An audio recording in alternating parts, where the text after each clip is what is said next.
Well, thank you all for coming tonight. I hope that you'll enjoy this presentation. In 1869, Jane Waterman wrote these words to her sister, Lydia Davis. She said, "I feel so bad to have you grow far off, although I know I'll never see you again in time. Give my love to your dear children. How sad they must be to have you go and leave them. Dear sister, write if you live to get there." The good news is that Lydia Davis did live to get to Kansas. The sad news is that she never did see her sister again. Beginning in 1840, 350,000 pioneers headed to the western frontier in search of a better life, gold, and religious freedom. They left their family members, relatives, friends, and neighbors behind, never knowing if they would see each other again. Letters were their only means of communication. Luckily for my family, my mother's ancestors, the Phillipses, never threw anything away and were devoted letter writers. When my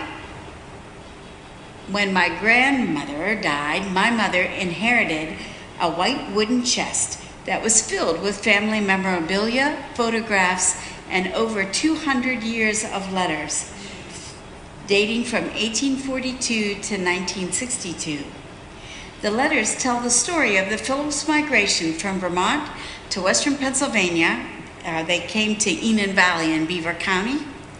Then they went to Kansas, Illinois, and ended at Lake Tahoe in California. The letters discuss births, marriages, deaths, the difficulty of earning a living, their health, and the weather. They also talked about their simple pleasures, their adventures, and their strong desire to stay connected to their friends and family back east. The letters paint a rich and detailed portrait of pioneer life in the 19th and early 20th centuries. So I divided my presentation into 3 parts tonight. First, I'm going to tell you about writing and publishing the book. Then I'm going to talk about genealogy and tips for doing the research. And then I'll share with you my favorite letters from the book.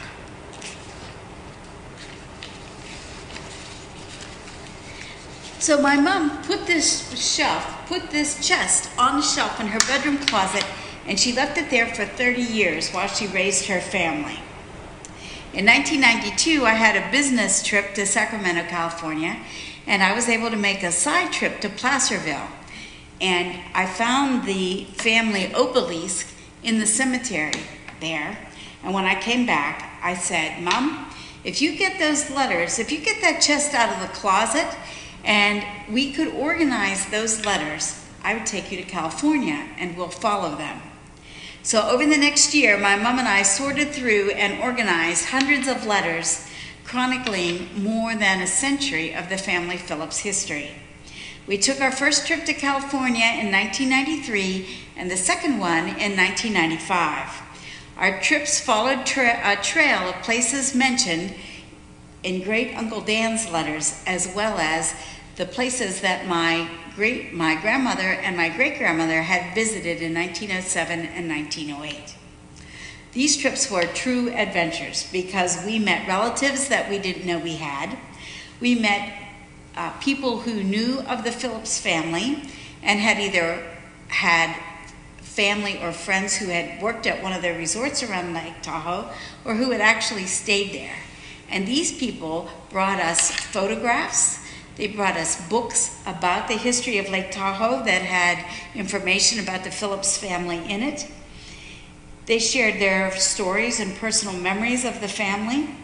And they also showed us places that were mentioned in the book that we couldn't find on our own. In 2012, I took my family to Lake Tahoe on vacation. I wanted to share the family history with them and show them the places mentioned in the book. My mom was 92 at that time, and she was able to come with us. And I wanted to take her so that she could share all her memories with the family in that space. We had a wonderful time on this trip, and at the end I said, "Mom, can I publish this book now?" And she said, "Yes, I think it's a contribution to American history and it should be published, and the book came out in 2013. In 2015, my publisher said, I think you should apply for an IPPY Award. And an IPPY Award is a prestigious award that is given to independently published books. And the year I applied, there were 5,600 books, from all around the English-speaking world, and my book won a gold medal. So I was so excited. I went to New York for the ceremony, and I have a beautiful gold medal just like Olympic stars. So it was really very exciting. Writing and publishing this book has been really a labor of love. We started in 1993. It was published in 2013. And it is an adventure that seems to get richer every year. So now I'll tell you a little bit about the genealogy, and that's my picture when I got the IPPY Award. And now I'll tell you about the chest and all the information that we gathered to write this book. So the chest itself was a treasure trove, right? Because inside it had letters, photographs, deeds, locks of hair, postcards, sketches. My grandmother and great-grandmother were artists, and so they did sketches of the mountains that they loved. We also had biographical sketches and obituaries that were collected by my great-aunt Rebecca. She had books of obituaries of family members, and she wrote a biographical sketch for each one of them. So we were very lucky to have that. That was on the Phillips side, and then on the Davis side, my mother's cousin, Harriet Davis Gibson, had done the same kind of thing. So we were just so fortunate to have all that information. We also got information from books about Lake Tahoe, from deeds and records from the El Dorado County Courthouse, from Yankee Magazine. One day my mother was reading it and she saw an ad that said there was a woman looking for descendants from this Davis line. My mom contacted her, and between the two of them, they were able to put together a complete history of that family. So that was pretty exciting. And then Daniel Davis, my great-grandmother's brother, was adopted by the Mormons because he was single, and they were worried that he was alone. He was lonely. And so I went, when I was out in Utah, I went to the Family History Center, and in about 5 minutes for $3, they printed me the Davis line history. It was about this big. So we've been very lucky to have had all that information. So if you were to undertake a journey like this one, I would tell you, go look in those boxes in the attic that you wonder what's in them. You may be surprised. Also, use your family gatherings and holidays to seek out family legends, photographs, and letters. Use your cell phones to record at the holiday table when people are sharing family stories. You can do that in a real discreet way so people aren't distracted by that at all. Also, when you, I would say network, interview your grandparents and your relatives.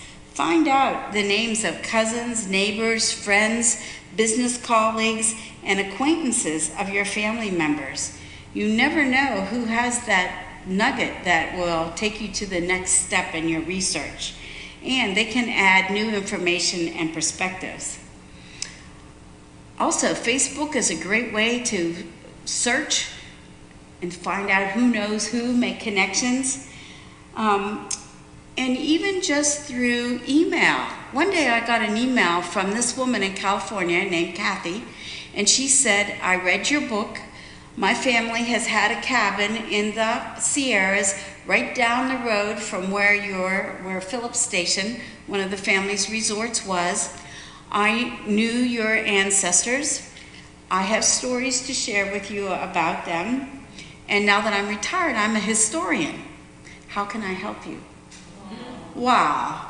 And so I checked her out, she checked me out, we decided we were okay, and I went out to California and I said, I would really like it if you could take me in the mountains and show me places that I would never find on my own. And she said, no problem. So when I got there, we met, and she took us on, my friends and I, on this adventure. We were going on this highway like this through the mountains. You know how they go up and they curve. And she said to me, do you see the end of that guardrail? There's a road there, and we're going down it. It looked like you just went into the sky. She said, no problem, there is a road. So we go down this road. We think the bottom of our car is going to be totally ripped out because there were so many. It was a forest road. There were so many potholes in it, but we went very slowly. And when we got down to the bottom, she said, see, that wasn't so bad. And we're all like, how are we ever going to make it out of here? But she took us down on a portion of the Pony Express Trail. And at the time this portion of the road was built, the grade was so steep that like every so many feet, they had to have a station, which was like a resting place because it was too hard on the cattle and the oxen to pull the wagons. And also to pull they were freighters, so they were pulling all the ore between San Francisco and Carson City. So on this particular stretch of Pony Express Trail were these really wonderful signs that described all of the stations, or like the hotels that existed at that time. And here my ancestors had stayed at those as they came out west until they found their bearings and where they were going to live. So I never, ever would have found that on my own. That was just such a treat. And now for the past 3 years, I've gone out and she's met me, and we've had more adventures just like that. So it's been truly wonderful. The other thing I would suggest is to use 3x5 cards. My mother had all this information in her head, and she would tell me about it, but I really wouldn't know how to process it or what to do with it. So I hired a writer, and she gave my mom 3x5 cards, and she told her, anytime you remember a fact, a memory, a story, whatever, another contact we should get in touch with, you just write it down on these 3x5 cards, put it in your pocket. And Holly would come like every 3 weeks, every month, and collect those cards from my mom. And we used that information to write the introduction to each chapter in the book. So that was very helpful. The other thing I would say is to document all your sources, because you're getting all this information. You want to, when you go back to reference it, you want to know where it came from and how you're using it in your book. The other thing is to really get organized. Create file folders, label them with the surname and the geographical location of each family member. Have the genealogy, photos, letters, biographical sketches, family stories, migration paths, and census information in each of those folders. So how did I learn to do this? I went to the Heinz History Center has a conservation center downtown on Liberty Avenue. And they will teach you what to do with your family archive and how to preserve it. That was so helpful. And the other thing I would say is don't give up. Every time we thought we had come to a dead end and there was nowhere to go, either somehow through a phone call, an email, through the US mail, something would pop up and take us to the next step. So now I'd like to tell you about the book. This is my great-grandmother, Lydia Davis Phillips.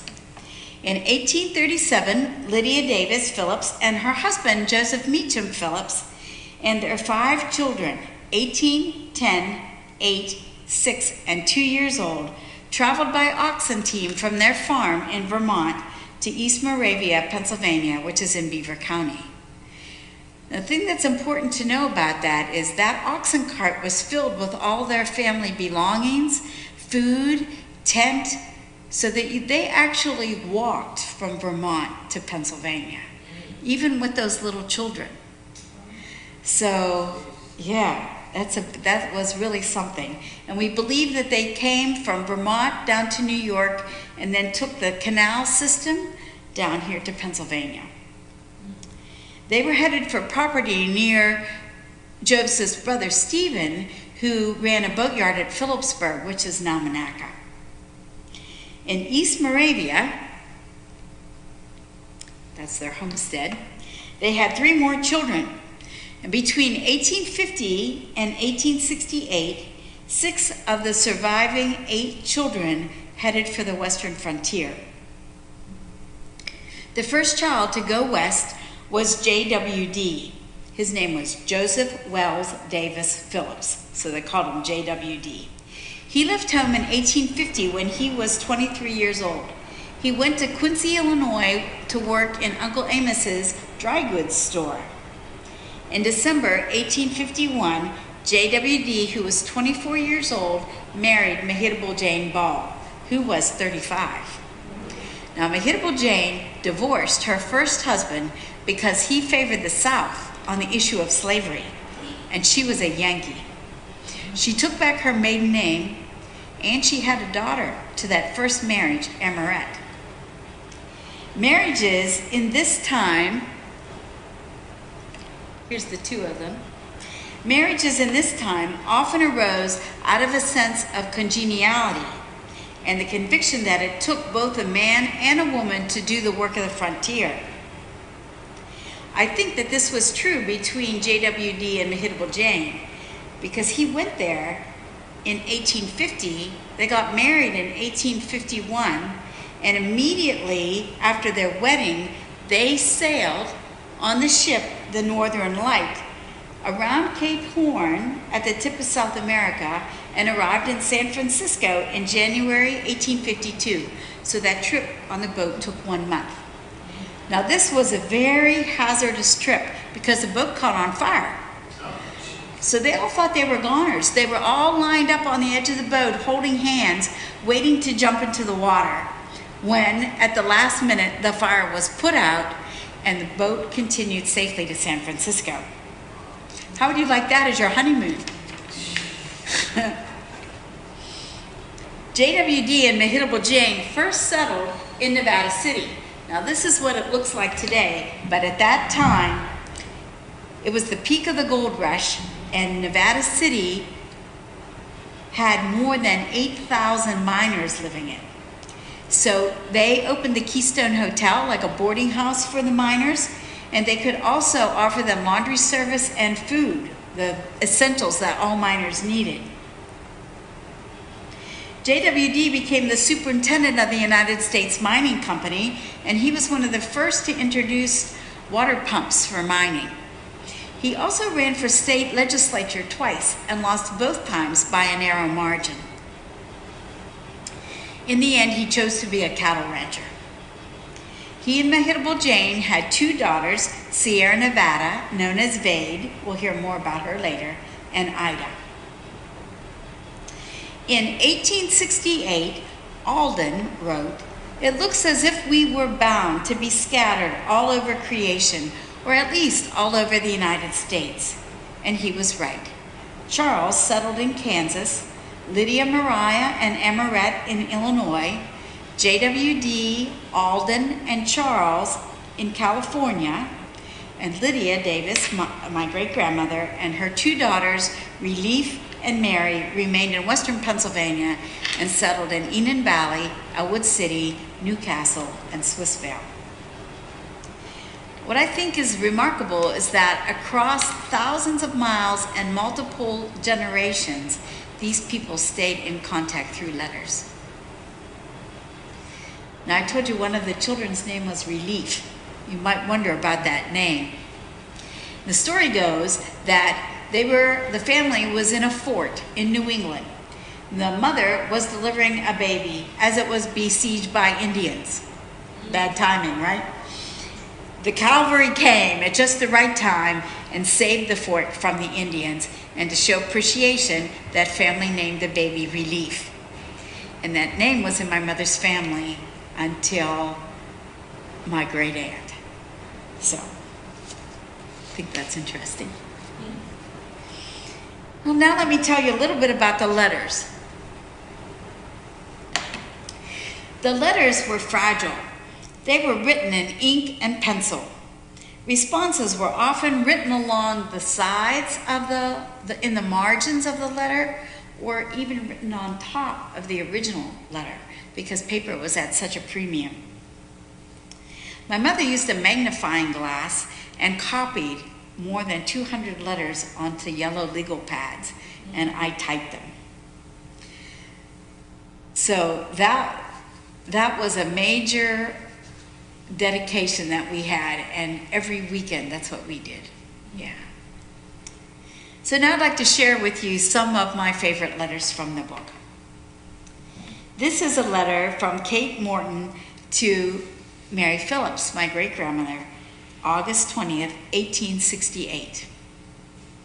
Kansas ain't much of a place as people say it is. If there was nothing to trouble people but them Indians, then we could live here.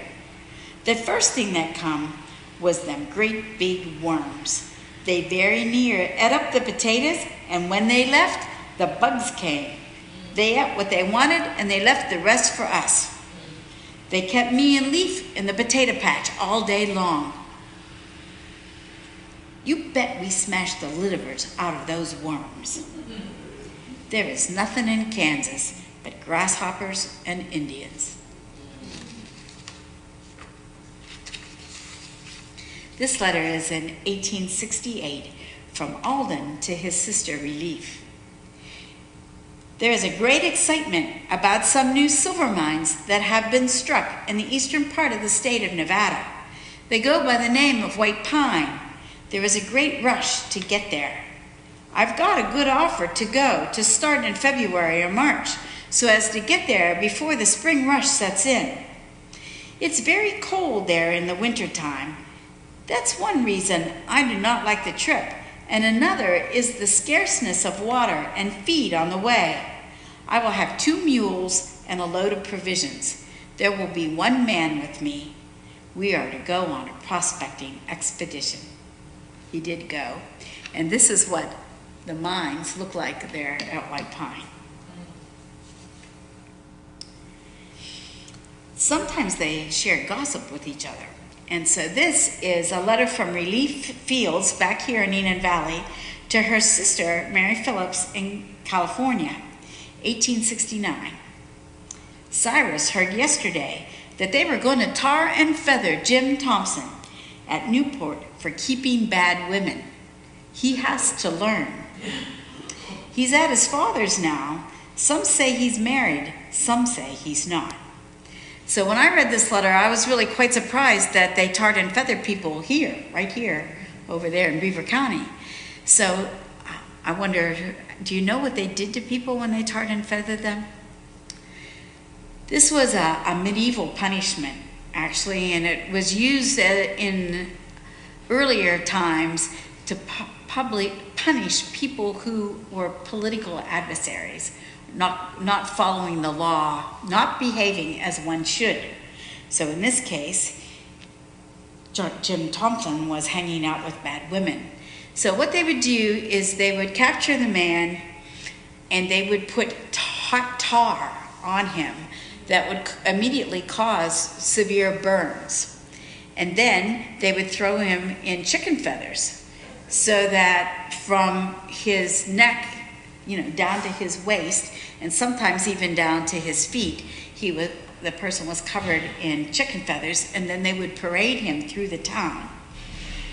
As an example, you don't want this to happen to you. So, that's tarring and feathering. This is one of my favorite letters. It's to Mary Phillips from her cousin Chloe Davis, who was 9 years old in 1872. Dear cousin, it is with the greatest pleasure that I take my pen in hand to tell you that I am well and hoping to find you the same. My pa is dead.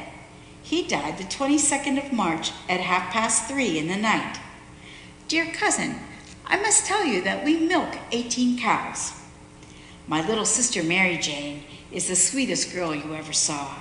She is lazing in the cradle as I'm writing. Just got through Washington Cannon. I'm eating an apple. Is that fine enough? I wish I could see you again. We would have a jolly old time. So many miles between friends who love each other. Everywhere I go, I send 2,000 kisses and 90 more. I send my love to you and those who inquire after me. The next letter comes from Uncle Dan. Uncle Dan was the youngest. He and my great-grandmother were the two youngest children. And he was a bachelor, a rancher, a stagecoach driver, and a forest ranger. He did it all. And he was a very rugged guy. I mean, when you look at this picture here, he really looks like a pioneer man. But yet, he was the bedrock of the family. And although he consistently said he was a terrible letter writer, he wrote to everybody and he kept everybody connected. And so here's a letter that he wrote to Mary Phillips. I've been mining for the last year, but I spend more than I make, so I'm not getting rich very fast. But it may come yet. I still have hopes. If luck comes my way, I will come and see you. If not, I'll keep on digging and live in hope. And that's how I sign my books. Yeah. He also wrote a letter to my grandmother that said, I'm afraid that you have forgotten your old Uncle Dan, but I have not forgotten you. Enclosed is a piece of gold I found last year so that you'll have a memory of me. So sweet. So I thought it would be interesting to put in a letter about the difficulties of getting dental and medical care.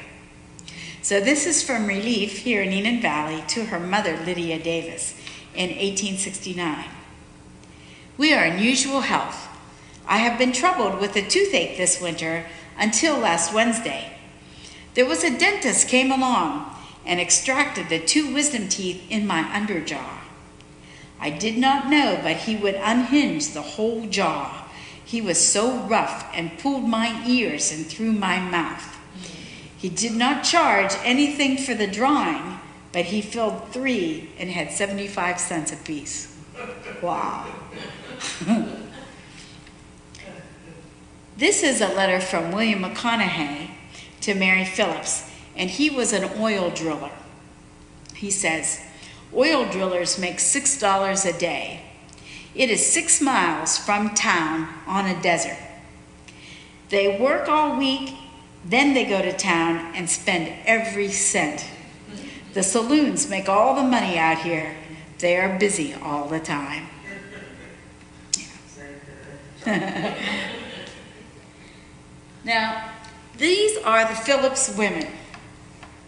They were a very interesting bunch because not only did they fulfill their wifely and their pioneer duties, they also were entrepreneurs and had really keen business skills. So they used those skills to run boarding houses and hotels for miners, and then they owned and operated 3 resorts for tourists around Lake Tahoe, at Meeks Bay, at Rubicon Springs, and at Phillips Station. The best known of these women is Sierra Nevada Phillips Clark Bryson. So she is the woman in the middle. The woman on the right is Mehitable Jane, her mother. Mehitable lived to be well into her 90s. And then to the left of Sierra Nevada is her daughter Hetty, who was 20 years older than her daughter Alice, the little girl standing beside Vade. So the best known of these women is Sierra Nevada Phillips Clark Bryson. Everyone called her Vade. Her parents named her after the Sierra Nevada mountains that they loved. It is said that Vade greeted everyone with a joke and sent them away with a smile. If Vade had a fault, it was her overgenerous nature. She was known as the best cook in the Sierras and served her guests on linen tablecloths with china. She cooked 3 meals a day for 100 to 150 guests on a wood stove. Yeah. She marketed the mineral water from her Rubicon Soda Springs Resort with the slogan, "Tastes better than whiskey." She convinced officials to build a road to the resort at Rubicon Springs and ran a stagecoach called the Rubicon Flyer to transport her guests to the resort. All things that women didn't do at that time. Yeah. So I thought I would tell you that in addition to the letters in the story, there are also stories that were written by Louise Sickles Day. She was my mother's cousin, and she was the storyteller of the family. And we only knew her for a few years before she died. But whenever she was in touch with us, it was by letters, and she wanted to share her stories because she said she was an old woman and she didn't want them to die with her. So this is about the winter at Donner Lake. So do you all know the history of the Donner Party? Yeah. All right, so in pioneer days, people would take the Oregon Trail to go out west. And you had to start at a certain time. You had to start by April so that you could get to California before the snow started falling. Now, the Donner Party came from New England. They had been farmers and merchants, and there were actually 80 family members and neighbors and friends that formed their train. And when they were late in leaving. And when they got out to the Midwest, ready to start the trail, they were looking for a shortcut. And they hooked up with a guide who said he knew a faster way. And so they paid him money and agreed to follow him and meet him at Fort Laramie. When they got there, the guide had already left with another party and said he would not come back for them. And he sent them directions. But he told them that the trail was very difficult and that they should either winter at the fort or go back.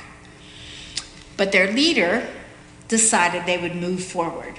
And so they went forward. The alternate trail was very difficult, very rugged. They hit the snow, and they were in very severe blizzard conditions by the time they got up to Donner Pass, which is at the north of Lake Tahoe. And in the end, they had to resort to cannibalism to survive. And it was very interesting that more women than men survived, and they thought that was because the way women's bodies are built, we burn fat more slowly. And the women also had community. And so they supported one another, where the men were more individual and went out on their own. And so there were stories written about this very tragic journey. So that's the background you need to know. So after Vade's sister died, Vade raised her sister's son, Johnny, as though he were her own. He had active tuberculosis, which was very common at that time, and Vade wanted to do anything she could to help him. And so she thought taking him to Donner Lake, which is at a high elevation, would help his tuberculosis. And these women decided they would go for the winter. When they told the men what their plan was, Uncle Dan said, "That is the doggonedest idea I have ever heard." But they agreed to put in the wood and help pack in supplies. They said they wouldn't stay. They would come back in the spring and get them. So we had Vade. We had Mehitable Jane, who was in her 80s, her daughter Hetty, who was 20, her daughter Alice, who at the time of the story was 6 months old, and Johnny, who was 9. In this portion of the story that I'm going to tell you, Hetty, who was a young girl, she often went into a town called Truckee for parties and to see her friends, and she would take the horse and buggy. This time she decided to take Johnny with her. The next day after the party, they gathered the mail, the newspapers, and all the supplies, and they left early because they could see that a storm was coming. Well, it wasn't long before the snow turned into a real blizzard. with howling wind. Before long, neither Hetty nor the horse could see anything. They found themselves up on the side of the mountain. Hetty got out and put Johnny in the bottom of the buggy, covering him with a quilt. She tried to lead the horse down the mountain to find the road without turning the buggy over. It wasn't a very good predicament to find themselves in, especially with Johnny yelling, "I think I'm gonna die, I think I'm gonna die." I'm sure Hetty thought so too, and that horse would rather have been any place but the side of a mountain hitched to a wagon. Hetty, with long hair streaming down her back, soaked and frozen to the bone, finally managed to get the horse back on the road. They reached home. Johnny got in the house and lived to tell the tale. The poor horse caught a cold and finally caught pneumonia. Hetty tried to take care of it by feeding it hot mash every day. After about a month, the horse finally died. Well, what do you do with a dead horse in your barn in the middle of winter? You leave it there and hope it stays frozen until spring. In the springtime, the men came back as they said they would. All lived to tell the tale except the horse, which finally got a decent burial. And the last story I'll read to you is a letter that Mary Phillips wrote. She was in California, and she wrote this letter to her children in Western Pennsylvania. It's dated November the 5th, 1907. She's talking about a trip that they took from Lake Tahoe to Placerville, which is a distance of 60 miles, so today it would take us a little over an hour. In this letter, it took them 4 days because it rained every day. I like this letter because I think it shows their spirit of adventure.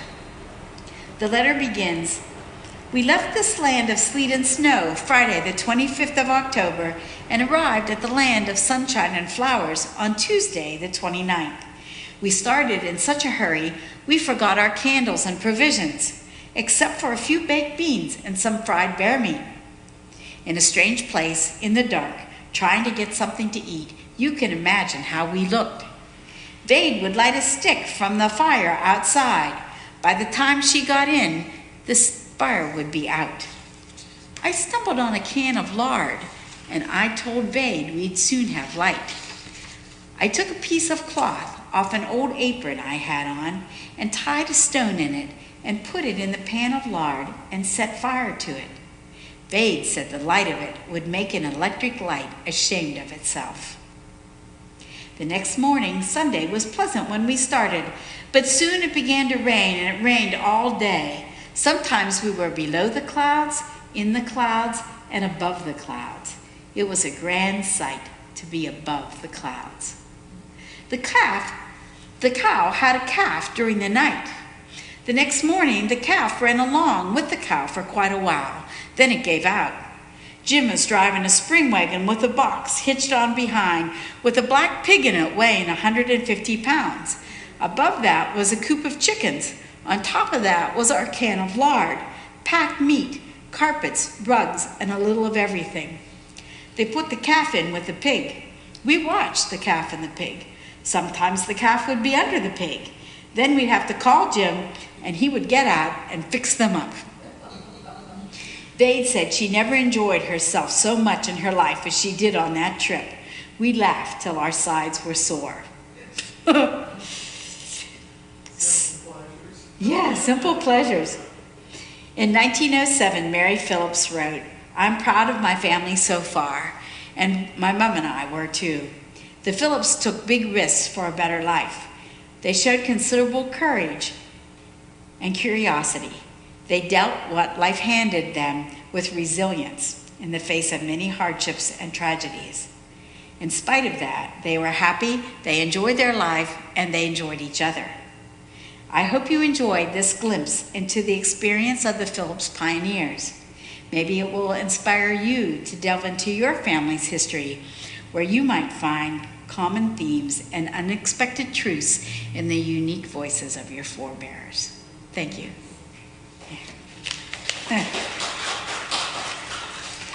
So if you have questions, I'd be happy to answer them.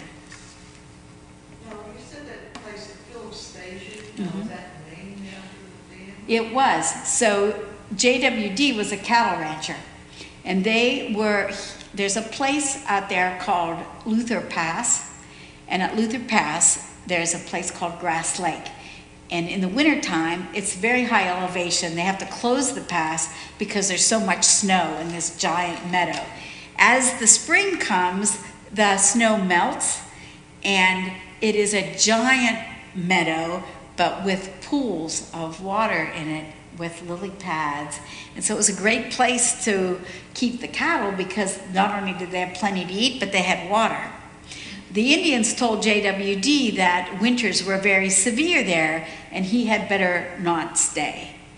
And so he came over the mountain range, came across the mountains down Johnson Pass. And when he came to the bottom of that pass, there was this beautiful meadow. And he decided that's where they would live. And they built a hotel there called Phillips Station. Yeah. Today there's a historic marker. Big historic marker, and there are some of the original housekeeping cabins that were built in the during the time of the Depression. You can still see those, and the source of the American River is in that meadow. There's also a family cemetery there. Yeah. Anything else you'd like to know?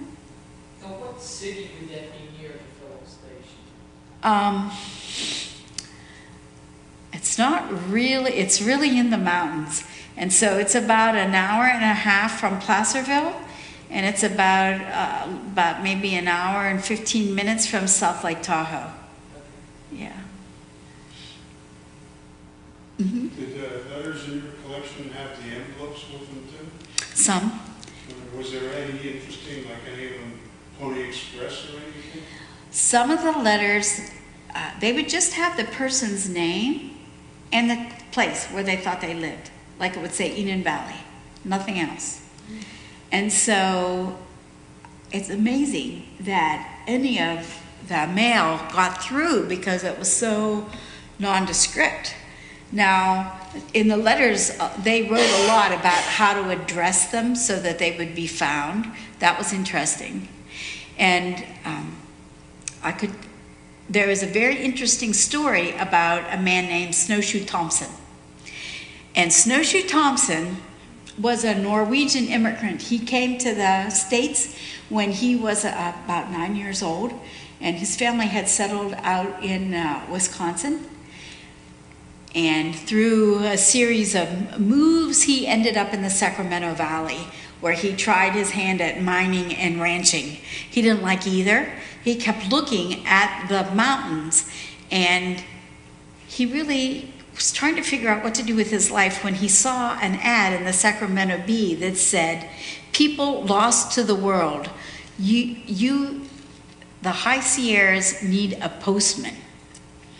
And so in the wintertime, no one could get through the High Sierras to deliver mail. Not only did they deliver mail, but they also delivered medical supplies, equipment, farming equipment, things people needed to survive. So Snowshoe Thompson accepted this job, and he made snowshoes, which we would call cross-country skis, out of a big oak tree that was on his property. Now, these, we would think of them as cross-country skis.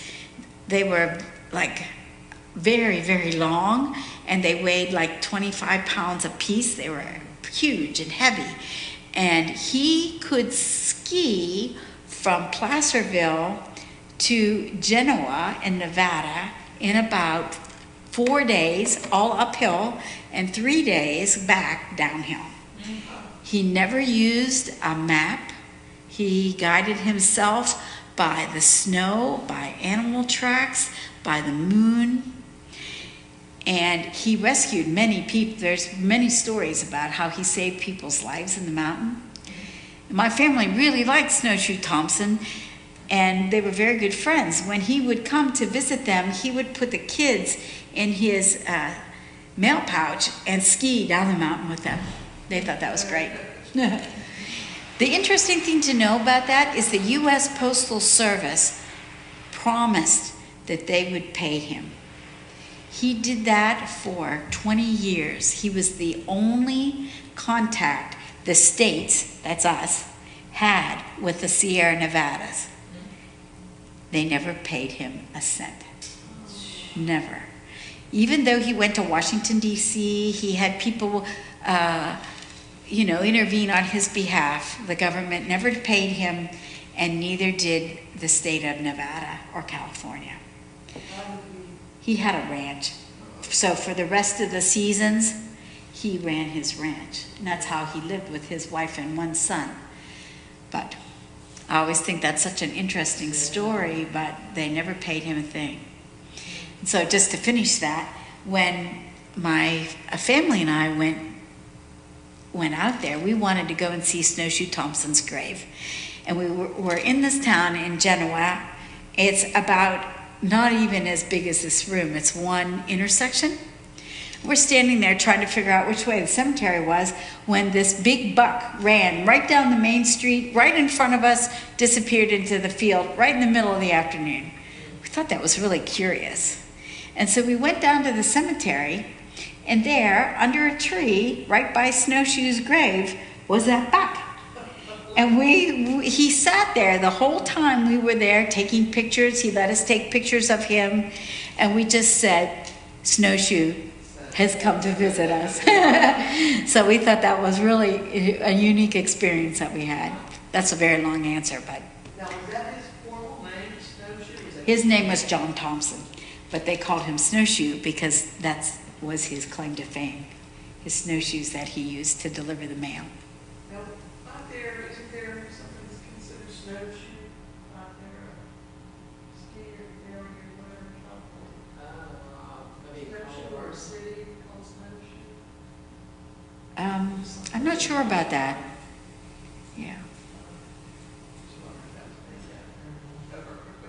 In the town, there are statues of him throughout the Sierras with his big cross-country skis on. Yeah. Well, thank you so much for coming tonight. I really appreciate your good attention. If you're interested in a book, I'm selling them tonight. Otherwise, I'd like to thank you again for coming. Have a nice evening.